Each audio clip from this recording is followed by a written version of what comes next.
CG Morning Power yenyewe kwa muda wa miaka miwili.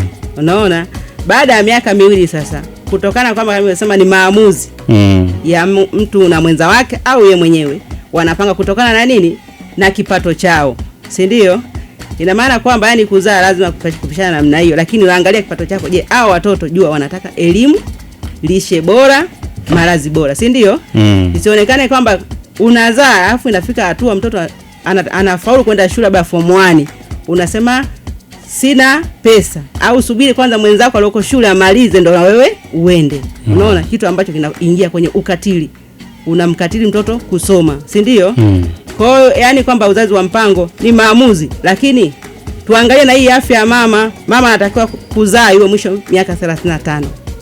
Atakapozaa watoto kama anavyosema mwenzangu uliza swali hapo, atakapokuwa 15 30 atakuwa ameshazidi na huo umri miaka 35. Kwanza azae mtoto anyonye miaka miwili, alafu pia na uzazi wenyewe uanze miaka 20.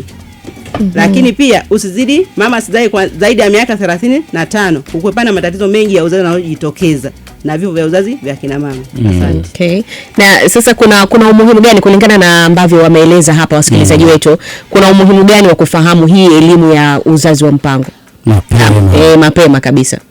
Kuna umuhimu kwa sababu itamlinda huyu kijana, unaona, kwanza kupunguza vifo. Vifo vya kina mama ambavyo vinatokeza sana chini ya miaka 20 vya uzazi, kwa sababu vyao vya uzazi bado havijakomaa.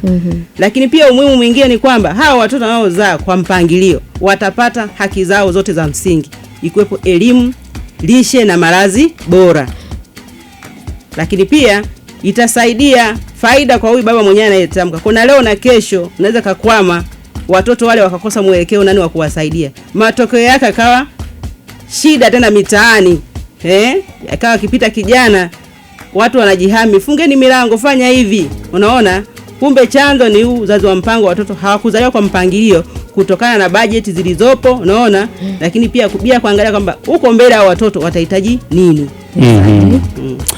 Ni dalili zipi za hatarishi na afya ya uzazi, mtaalamu?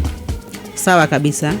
Kama nilivyosema, afya ya uzazi ni hali ya kuwa salama kimwili, kiakili na kijamii, na kutokuwa na magonjwa yoyote katika mfumo mzima unaohusiana na masuala ya uzazi katika umri wa ujana. Kwa sasa dalili ambazo akiziona kijana, labda kwenye magonjwa ya ngono, akaona labda dalili fulani, labda anatoka usasa mzasiri, unaona, kuuma tumbo chini ya kitovu na dalili nyingi ambazo zingine sitaweza kuzitamka katika mhadhara huu, anatakiwa kuenda wapi? Hospitali. Lakini pia anapojihisi anajua kabisa kwamba amefanya ngono ya bila kinga, siku anaona mwezi unapita, hajaona hedhi, hajaona damu yake ya mwezi, lazima wahi kituo cha afya. Unaona? Na dalili nyingine nyingi ambazo anaweza kaziona kwamba hii hali mbona sio kawaida kama inavyokuwa, natakiwa wahi kituo cha afya. Okay. Kwa ajili ya ushauri na huduma zaidi. Okay. Na pengine sasa ni njia zipi salama za uzazi wa mpango ambazo zinawafaa hawa vijana ambao tunawahudumia ama tunawapa elimu hii? Asante sana. Katika njia za uzazi wa mpango kuna magrupu ya vijana. Vijana tunaosema vijana bale chini ya miaka 20. Wao njia yao kuu ni kuacha ngono. Kwa mashule. Waache ngono.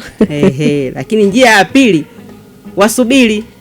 Yaani nasema huyu ambaye anasema ameacha ngono, yani alishaanza, lakini baada ya kupata elimu ya faida na madhara ya kufanya ngono katika umri mdogo, ngoja tu niache, baada ya elimu kumwingia vizuri, si ndio? Lakini kuna yule ambaye hajaanza kabisa, asubiri. Ngono ipo mpaka atazichoka. Asubiri fika miaka 20 hiyo. Kama alikuwa anasoma, maliza kwanza masomo yake. Maana kusoma na huku na mimba ni tatizo. Asubiri maliza masomo yake, baada ya hapo ataendelea masuala ya kuzaa. Kwa hiyo tunashauri hivyo.